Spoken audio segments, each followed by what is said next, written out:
Guys, good morning mga idol. Dito tayo sa Araneta Center.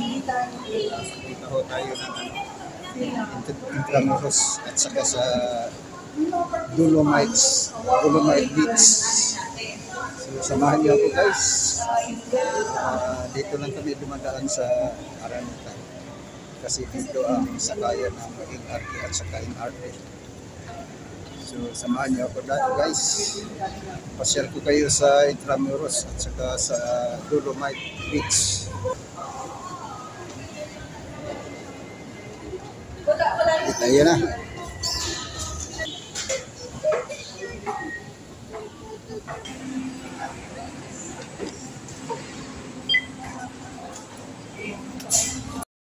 Okay guys, nandito na tayo sa Araneta Cubao Station.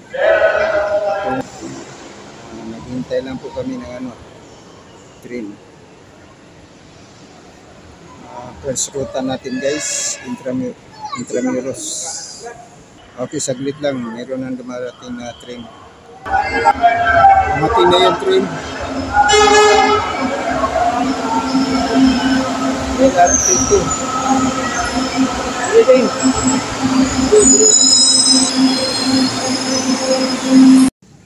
Okay, punta natin muna yung Manila Cathedral guys.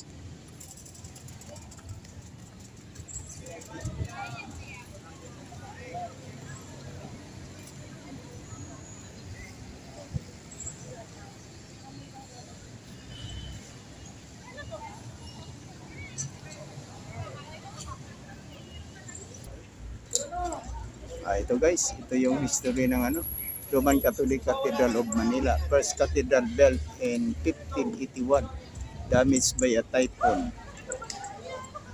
Okay, 1582 and destroyed by fire.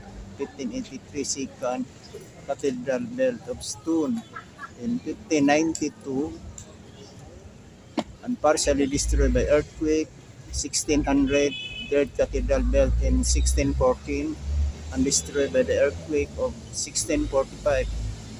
In 1945, 7 cathedral constructed, 1954 to 1958 under the direction of Archbishop Rufino G. Santos of Manila. Ayun guys, tingnan natin ang loob ng cathedral. Wala pang mass, so hindi tayo makapasok, sarado. Ito yung nasa loob.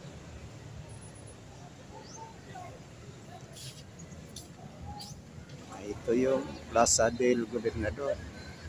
Dito yung nagpapail yung mga politiko from Senate, Vice President, and the President.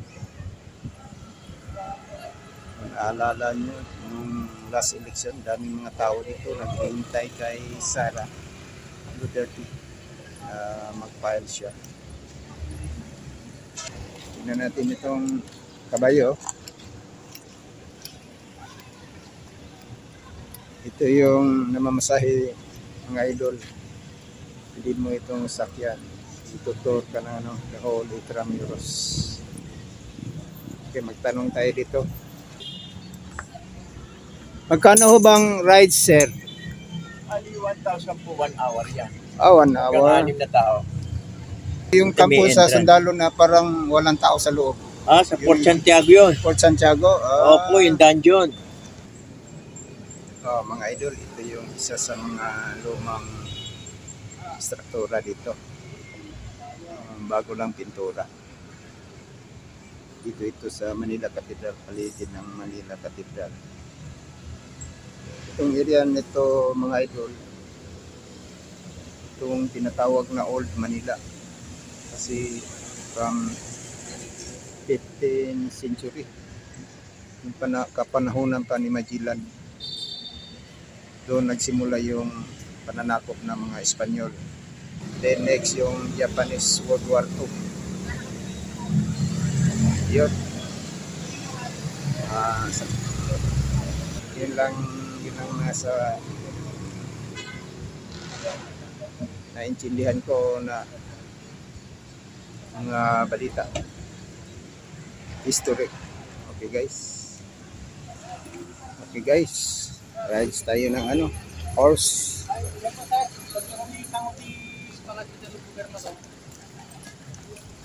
Okay, itong sakyan natin. Sige, doon sa horse. Okay. Yes, kapit. Doon yung ano. Madami pala sila dito mga idol. Nagparada. Turno-turno pala ito. First come, first serve. First come, first out. May camera sila kuya. Okay.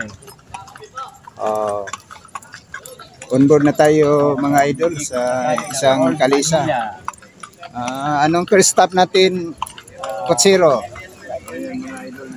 Presidente ng Pilipinas. Saan tayo dadaan dyan? Opo, dadaanan natin lahat yan. Iikutin natin lahat ng buong Intramuros. Patakbuhin mo ito? Hindi, lahat. Oh, baka magtakbo. Bawal ang takbo.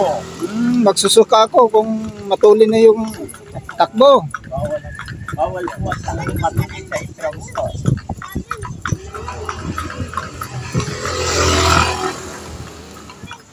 Nasira. Itong bisis na nasisira. Opo, mag-una sa sunog, typhoon, earthquake. Ang huling-huli ay Battle of Manila. Battle of Manila. Yan, nirebuild po siya ng almost 5 years, 1953 to 1958. Nilagyan siyang libingan ng mga kardinal sa harap ng altar. Parang kagaya sa Roma, kung tawagin ay catacomb. Ano? Catacomb po. Katakom? Anong Opo, ibig sa sabihin Roma. katakom? Sa underground cemetery. Para sa mga paring kardinal. Anong tawag nun kuya? Catacomb. Yan, yan yung... So, ang inilibing dyan, mga Mga paring kardinal. kardinal. Nandyan yun si Cardinal Sin. Opo, siya ang huling nailagay dyan. Ang unang nailagay. Ang uli. Ang huli. Opo, siya po yung uli. Kasi buhay pa po si Cardinal Rosales. Oh. Buhay pa si Cardinal Tagle. Buhay pa si bagong kardinal natin ay si Jose Advincula. Ayan po yung Dami pa. pinaka-memorial. Yan, ilagay dyan ang Ito ang memorial na yan memorial. para sa mga naging biktima ng World War II. Walang sundalo, puro civilian. 100,000. 100,000 ang nakatay. Opo. Dito lang sa Maynila. Opo, sa loob ng Intramuros. Sa loob lang dito ng Intramuros. Yes, ito lang po Bakit kasi- daming taon na maliit lang itong Intramuros? 64 hectare po yan. Oo nga, pero Pero- dito sila nagbakit. Maaaring, ito lang po kasi ang Maynila. Maaaring kasama sa labas. Lahat yung mga ano ng tao noon, Ayan. kumbaga Opo, ayan. sentro. Opo, ayan. Simo- May sentro ng Maynila Simo- talaga Sentro, ito. ito yung Manila, pinaka-sentro ng Manila 1945, noon. World Opo. War II. Opo, yan ang pinaka-old. World War II, 1945. Bagay po, kasama naman namatay na nung panahon ng gera. Baka maaaring nasa labas kasama. 100,000 kasi. Okay. Ayaw ko ba? Ang galing ni Ayun Kuya. mga guys. Ang daming Ito yung sinamahan natin, itong kutsirong si... Anong pangalan mo? Teddy po, Teddy. Teddy. Opo. nangyari. Teddy Boy. Yes, opo. Hasa ito sa history dito sa Old Manila. Opo, bagong kardinal Oh. natin, dito po nag-o-office. Ayun. CBCP, Catholic Bishop Conference of the Philippines. Opo. Bakit na-intriga yun, Manong? Na-intriga na naling sila sa makakaliwa. Ay, Totoo ba yun? hindi po na natin yan. Ha? Politika na po yun. Okay. History lang tayo. Okay. Sa Skip, Manila. skip. Yan nyo, cobblestone until now. Kasi nire-replica Spanish po yan. house. Masira po yan ng World War II, Casa Manila. Sa Manila. Opo. So, ini-rebuild na yun. Nirebuild na po yan nung masira ng World War II. And then ito, Anong taon? ayun, nabigin po dito 1979, inirebuild po lahat yung mga structures dito. Okay. Panahon ni Marcos. Opo. Ano to ang survive ng war? Siya lang Ito, ang simbahan hindi pala ito? nasira. Opo, simbahan niya ng San Agustin. San Agustin Cathedral. Yes, oldest church in Philippines. So nasa gilid lang ng ng Manila Cathedral. Opo, every 300 meters yan, may isang simbahan. Itong simbahan na nakapaloob dito sa Intramuros. So noong unang panahon, yung mga Espanyol talagang maano sila, anong tawag noon? Catholic. Religious. Oh. Kasi po 5 orders ang dumating dito sa Pilipinas. 5 orders yan. Dominican, Franciscan, Recoletos, Jesuit at saka Agustinian of the Philippines. Okay. But oldest church in Philippines, 1571, San Agustin. Pangalawa yung Manila Cathedral, 1581. And then, ayan po, unstable wall, kasi yan lang po sa parte ng San Agustin ang nasira noong World War II. Ayun. Yes. Okay. Ito naman po, kamukha ng building na yan. May Ano, tulay lumang-luma dyan. na, no? 1932 nasunog, 1939 itinayo. So hindi yan na rebel. Talagang hindi mababasag na kung Ayan o. ayan. Mag-aari na po yan ni Eduardo Cuanco Jr. Bakit tinakpan yung building nasa loob? Kasi po may article dito. Bawal po ang gumawa ng ibang structures. No modern. Only Spanish inside. Yes, batas dito. Walang gagawang ibang structures. Walang modern. Reserve. Kailangan Spanish lang. Para ma-preserve yung Yes, history. history. Ano? Ayan, ito po, ayan. Kagaya yan. Residential and office. But Spanish structure. 300 meter. 1878. Simbahan po na San Ignacio naman ang nakatayo dito. San Ignacio de Loyola. Opo, San Ignacio de Loyola. Ayan, opo, ayan naman ang Archbishop Palace. Ayun, no?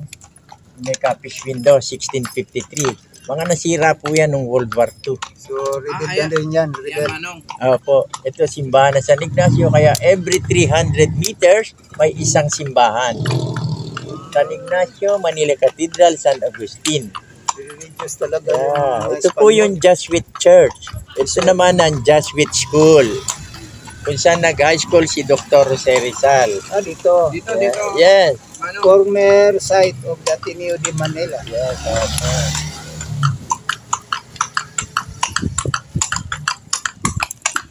Dito si Rizal. Yung mga kubo, Yan ang bahay ng mga Pilipino. Replica sa bahay ng Pilipino noong panahon ng Kastila. So, ganyan yung bahay nila noon. Opo, Noon. nakatayo yan sa so Luneta. replica lang. Sa Luneta naman nakatayo yan. Kasi ang Spanish dito sa loob, kasi Tulangan City, 333 years sila dito. Oo nga, from 1521. Opo, 333 years. At sa labas po niyan, umaakit kayo sa mall, makikita niyo yung golf course. Yun ang dating man-made river kung tawagin ay Mo. Warwarki Plano Lunita de Santa Isabel. Ginawa pong golf course. Sa ngayon. Dating river ang labas niya, paikot.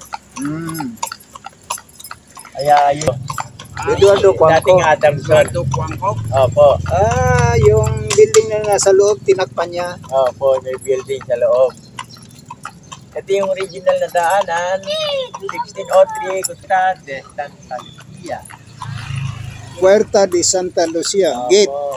Ibig sabihin ng puerta, gate. Gate po. Gate o Meron Manila siyang Health drawbridge, Department. ayun, oh. May opisina pala sa Manila Health Department dyan sa loob. Opo. Yan na po inilagay. Maluwag yun. Hindi naman po kasi dinadaanan na yan. Pag may event lang. At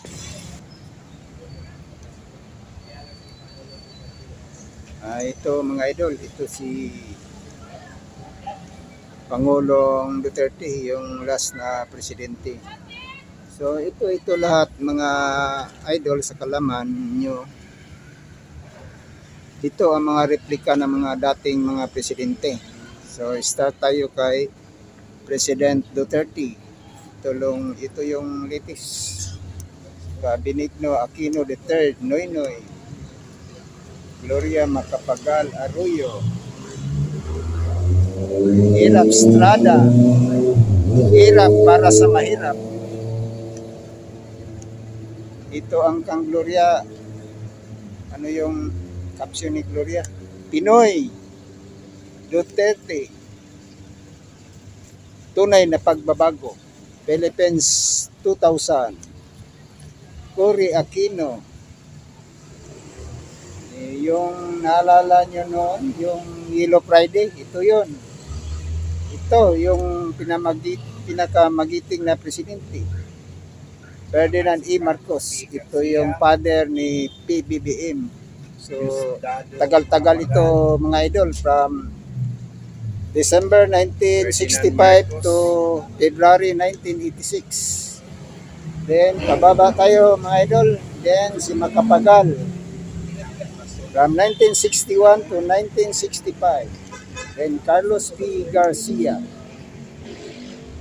From March 1957 to December 1961. Naman, si Ramon Magsaysay. Elpidio Quirino. Manuel Rojas. Ito yung lolo ni Mar Rojas. Sirio Osmeña, GP Laurel, Manuel L. Quezon, and Emilio Aguinaldo, yung first President of the Republic. Okay. Ito naman po yung Cuartel de Santa Lucia. Ito manong. Cuartel ako sa kanan natin. Ano yan? Cuartel Quartel. de Santa Lucia, 1901, ginawa pong PC. Philippine Constabulary Barracks, bago nalipat sa Baguio, ginawa pong PMA. Ah, okay. Ayan po. Oh, Barracks of the Philippine Constabulary. Yung Apo. isipan, no? Yes. Lahat po kasi ito nasira noong World War II. Ang natira lang ay San Agustin. San Agustin. 1941, may nakabukod pong wall doon. Yun po yung ginamit as Reducto de San Pedro, the Barracks of American Soldier, Douglas MacArthur. Yan po nagbagay side na hagdan. May mga Ito tama yung ng Barracks ni bala. MacArthur. Opo, may tama ng bala. May different wall po So, yan. May World War II na yun, MacArthur. kailangan sa ilalim, papunta rin sa kabila. May tulay sa gitna kasi river nga po yun. And then ngayon ginawa ng 18 hole golf course. So, may river pa yun dyan. Wala na po, golf course na. Okay. 60, Oy, Madre. 84. Opo. Madre po ang mga pinagya. Isang litre pa din ako. Pero, Bagong bayan tayo sa museum. Narado pa po ngayon yung museum na yan. Yan po museum na yan, yung mga statue dyan, it look like human. Pag nasinaga ng ilaw, gumagalaw. Ang history po niyan, hanggang barilin si Dr. Serizal. Ito naman po yung pamantasan Luzon ng Maynila. Kailan? But during his pain, Jesuit compound. Jesuit. Po, mga paring weta Uwita. ang nakatira po.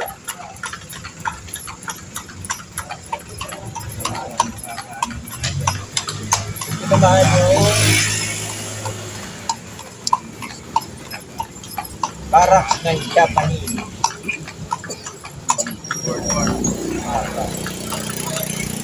Tawagin yan, Baluarte. Baluarte de San Diego. Ano yan manong? Anong Yan po ibig yung sabihin? barracks ng Japanese. Dahil sa ngayon naman ay wedding garden. Event place na po. So, nai-replace na ng ano, May garden. entrance po dyan. Yan po yung may maze. Ayan, hall, malaking hall. Defense wall. Ayan Itong po yung kanya murala. ng Japanese. Ayan, pwede po ba tayo Pwede pumasok. Pwede pumasok. Apo, Para makunan lang sa... ito guys, ito yung murala. Muralia. Ibig sabihin, isang wall. Panahon ng World War. Isa itong pader.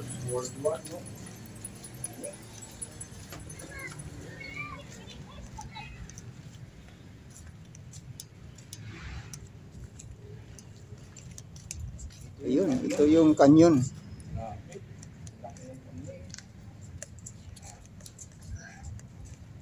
Tinataya na oh. Kinakalawang.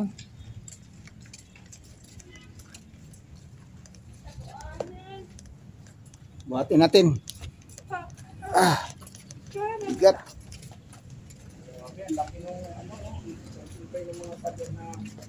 Ayun mga idol, tingnan nyo. Sa makabagong panahon ngayon, oh, nagtataasan na yung building. Oh, ilang floor na yun. Kumparal mo noon. Oh, ito lang yung building, oh. Dami pang damo. Oh, itong building noon. Oh, isa itong hagdanan. iba po niyan. Moralia, elevated, one. yung iba original. Yung mga butas mga idol, bali Ayun. yung tama ng Yung mga butas. balance yung panahon. Itong butas, daanan nila. Prison cell po yan. Mga kulungan ng Filipino people. Dito sila ikinulong. Opo, mga kulungan yan. Kulungan ng mga Pilipino Opo. na na-capture ng mga Espanyol. No? Yeah. Yung kulungan noon ng panahon ng Kastila. Hapon po, hapon. Ay, hapon. Ay, hapon na, hapon. Yes. So, dalawang ano na, Espanyol at saka hapon. Yes. Ang Pilipinas, ang Spanish ay 333 years. Ang British 2. And then Japanese 3. 3 years. Yes. Ayan po yung PLM. Yung mga butas-butas po sa ating mga bali yan po yung tama. Bira, yung panahon ng So, may mga Iba kasing gira noon, di ba? bit na po. Cover to cover yun. Pero ngayon, hindi na kayo makakover, di ba? Isang putukan lang, wala na. Ha? High-tech na. Ayan, simbahan din po ang nakatayo dyan bago siya naging Manila Bulletins Publishing. English newspaper publishing ngayon po yan. Ito, Manila Bulletin. Opo. Sa likod po niyan yung Lourdes Church. Dito, Recoletos. Ito. Ito po. Yan. Dating Recoletos Church. Ito, gawaan niya ng mga bala. Yan ang arsenal. Arsenal ng Ito yung gawahan ng mga bala Yes. ng Manong. Opo, during Spain. Dito ginagawa ko yung mga bala ng bala pang gira. Original. Ayan. Ayun. Basta nyo mga idol, oh. Talaga yung mga butas maliit na butas. Ano yung malaki din?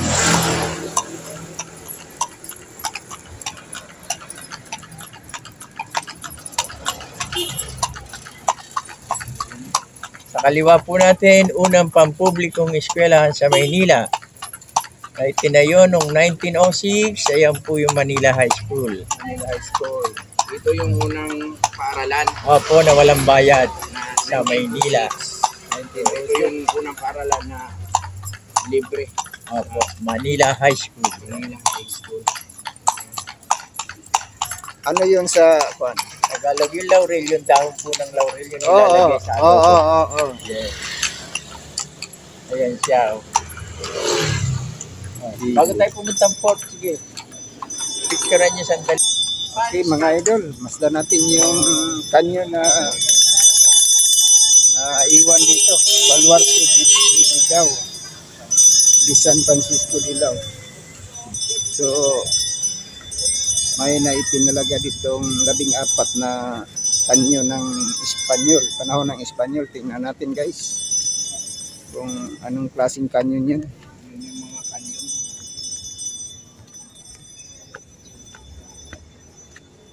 Ayun.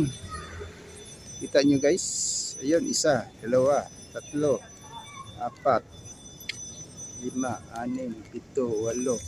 8, 10. Labing isa, 12. Nandun pa sa dulo. Okay. Mga idol, tingnan natin muna natin yung kahit isa lang sa kanyon. Kung anong klaseng kanyon ito.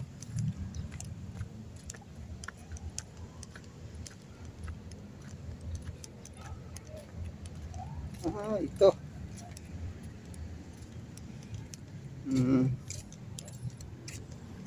Ano yung gulong niya eh? Siminto yung gulong niya. Ano yung nilagyan ng sedimento.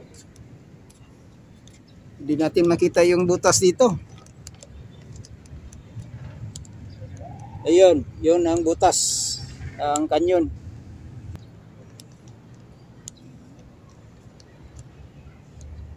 Sa kalaman ng lahat guys, itong bilit na building, itong lakiang building. Ito yung building ni Jose P. Laurel. Sa gilid niya, Mapua University. So, na-improvise na rin yan galing kay Laurel. So, parang hindi na antique. Hindi na luma. Okay mga idol, labas na naman tayo. Marami tayong natutunan dito mga idol. Sa loob nito, ito ay pinakalumang struktura na iniwan ng Espanyol. Ito ang wall. Ito ang wall nila. Murala wall.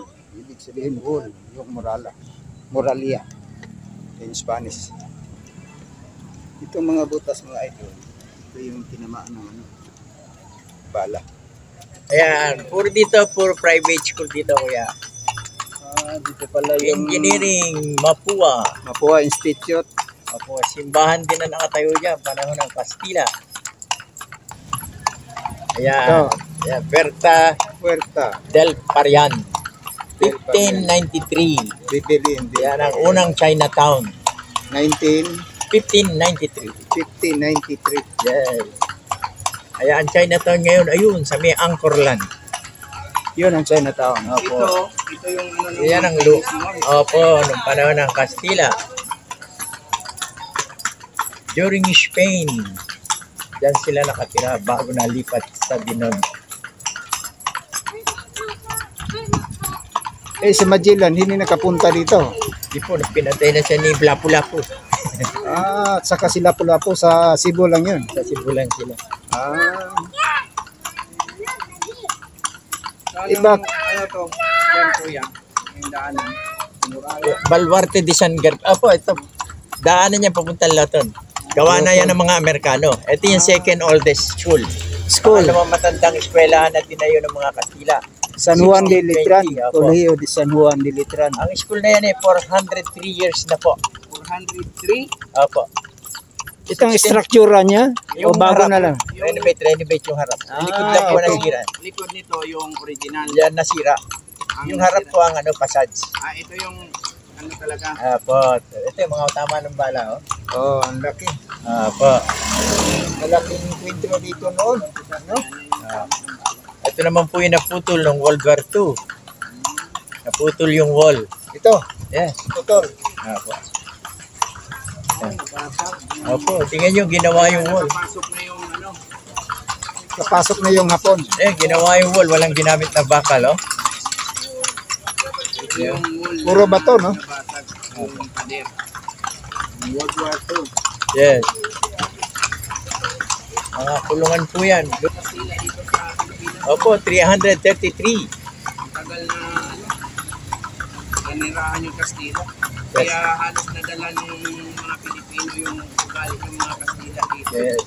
333 years from 1521 to 1898. Yes. Diba? Opo. Okay, nasa history yan eh. Mga kaluluwa pa ng mga ano dito. Kaya Yung namatay sa 1899, kulungan na yun. we begin the first president. Aguinaldo, 1899. 1901. Si Lapu-Lapu po, ma-considered ba na isang hero? Yes. Meron siyang monumento ngayon sa Rizal Park. Sa ngayon dito, Opo, kaya dalawa na ang bago lang yun. babago. Ginagawa pa po. Ginagawa pa yun. Kaya dalawa Kawawa na- si Lapu-Lapu. Opo, Yung kaya- ibang ibang mga hero, dami ng mga struktura ng mga Ngayon po may park na siya. Dalawa na po nahahati na sa dalawang Rizal Park. Lapu-Lapu Park and then Rizal Park. yun yung sinabi ni dating presidente Duterte, di ba? Opo. Bakit walang revolto si Lapu-Lapu? Ayun. Si Magellan meron. Opo, ginagawa na po. Ginagawa na po. Anong building yan? Yan si King Philip. Philip the Second? King Philip. King Spain? Yes, opo. Doon kinuha yung pangalan ng Pilipinas. Philip Philippines. At yung UST, yung building na pula na yan, dyan nakatayo yung UST noong Saan? 1611. Saan yun? Ayan po, ayan nakasulat. Binondo, Escolta, Soriano, Rojas Boulevard, Manila. Information. Okay. So, malapit na pala dito ang Wala. Ay. Wala. Papunta na ako dyan. Intramuros. Ito kaya ako, papunta na ako dyan. Demo na lang ako. Makauna. Anong kanto ito? Ito po yung Calle Aduana before, panahon ng Kastila. Aduana. Opo, Aduana ngayon po, Andres Soriano. Okay. Ayan ang unang City Hall ng Maynila. Ito. Opo, may sarili din building yan sa loob. Tinakpan. Yan po Tinakpan. yung Bureau of Treasury. Sa ngayon. Bureau of Treasury.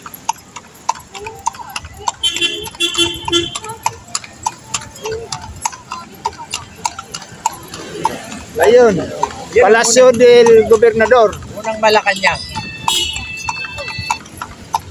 Wala ako. Palacio del Bombero. Gobernador. Bombero na ako ah. Hanggang Riverside yan. Ayan yung may sinasabi nyo may dungeon. Ano? Yan yung may sinasabi nyo. Dungeon, Museum ni Rizal, Lego. Yan dyan. Yan po. Entrance na po dyan, 75 lang. Hindi ko Oh, alam na ng kami ibang bata. magpasok. Maganda yan. Hindi Mas naman mimiss kanina. nyo yan. Mimiss nyo yan. Pasok kayo dyan. Kasama yan sa Tulisayang. Buuin nyo na, tsaka na lang kayo lumabas dyan. Tsaka kaya lang naman sa kabila. Mimiss nyo yan. 75 lang naman. Okay po. Ito yung huli natin. Sige po. Okay, nandito na tayo mga idol sa Port Santiago.